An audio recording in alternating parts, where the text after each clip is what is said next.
The Miami Dolphins haven't won a playoff game since 2000, but may have their best chance to win the division and advance in the playoffs in the upcoming season if Tua can be the guy we expect him to be. The goal, was always to win first the AFC East, playoff game and Super Bowl. How's it going today? My name is Jesse McNamara, and welcome to Point of View. Before we get into it today, I just want to say we always appreciate your feedback and look forward to reading your comments like the one we've got here. Also, be sure to stay tuned at the end of this episode to see if you can guess today's trivia question down below. To today's topic, what do the Dolphins have to do to get over the hump? The division is weaker than it has been for most of the 2000s, with the New England Patriots no longer a juggernaut and the Buffalo Bills losing a lot of talent. Maybe the New York Jets put up a fight if Aaron Rodgers is healthy all year, but the Dolphins really have no excuse for not taking the division in 2024. They almost took it last season, but lost 2 of their final 4 games before Week 18 to allow the Bills to have a winner-take-all matchup with the Dolphins in the last week of the season. The Bills won that game, and the Dolphins were relegated to the 6th seed and sentenced to play the eventual Super Bowl champion Kansas City Chiefs. While they didn't advance, it was pretty clear that the Dolphins have what it takes to be a perennial contender. They have proved that throughout the regular season and retained a lot of talent this offseason, including a brand new extension for Jalen Waddle. Overall, they were an above-average defense and possibly the best offense in the league during the regular season. So why did they fizzle out so quickly? A lot of that has to do with Tua Tagovailoa. And before I get into the bad, there's a lot of good to highlight. He led the NFL in passing yards with 4,624, tied for the 5th most touchdowns with 29, and tied for 2nd in completion percentage among players who started at least half their team's games on the way to his first Pro Bowl appearance. But perhaps his most important accomplishment was proving to his teammates that he can be the face of the franchise. Here's what star wideout Tyreek Hill said late in the season about the developments he's seen from Tua.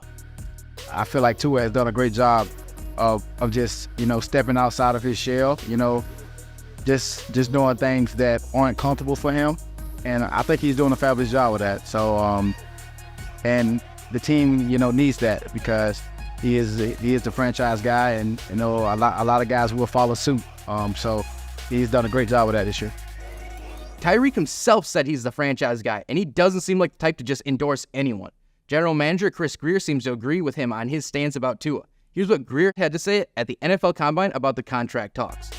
Yeah, we've been in communication since the offseason began. I'm going to talk to his agent here this week. So our goal is to try and see if we can get something done. Ryan's been great, Tua's been great, so we'll see, but there's no timeline on it. At the end of the day, you know how these deals get done. They're complicated deals, and building the team through free agency as well. So we'll work through it and see if we can get something done. Seems to me like Grier is interested in keeping Tua long term. So why am I and so many other NFL fans hesitant about it? Speaking for myself and probably many others, I don't trust him to get it done in the biggest moments. That can change going forward as he's only 26 years old, but so far, he hasn't looked good when it matters most. In 2021, the Dolphins went on a 7-game losing streak early in the season and followed that up with a 7-game winning streak to get back into the playoff picture. Then, in a Week 16 matchup with their playoff hopes on the line, the Dolphins were crushed 34-3 by the Tennessee Titans, and Tua completed less than half of his 38 attempts and threw a pick.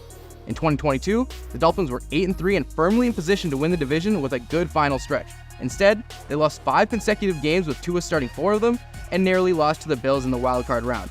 And we already recapped what happened to end this past regular season, which wasn't Tua's best work, but it wasn't detrimental, and they still made the postseason for the 2nd consecutive year. But in that wildcard game, Tua completed just 20 of his 39 pass attempts for less than 200 yards with a touchdown and a pick. And that interception was brutal as it set up the Chiefs to go up 10-0 early in the game, and the Dolphins never caught back up. I don't know why he threw it off his back foot there, but that can't happen. Now that I've talked bad about Tua, I want to reiterate that he can still fix all of this and push the Dolphins further into the postseason. If he and Miami can get a deal done this offseason, I think that's great for both sides. But Tua hasn't convinced a lot of people that he can truly be a Super Bowl winning quarterback, and that's the most important factor between a good team and a team that can get over the hump. There might be 53 players on the roster, but no one has the control over a game like the quarterback. And if the Dolphins want to keep pushing forward, they need Tua to level up his game in prime time. And I really think he has it in him, and I've said as much before. For more on that and Tua's looming extension, check out this past episode of Point of View. And the moment you've been waiting for, here's the answer to today's trivia question. We appreciate you tuning in this episode of Point of View, and we will see you in the next one.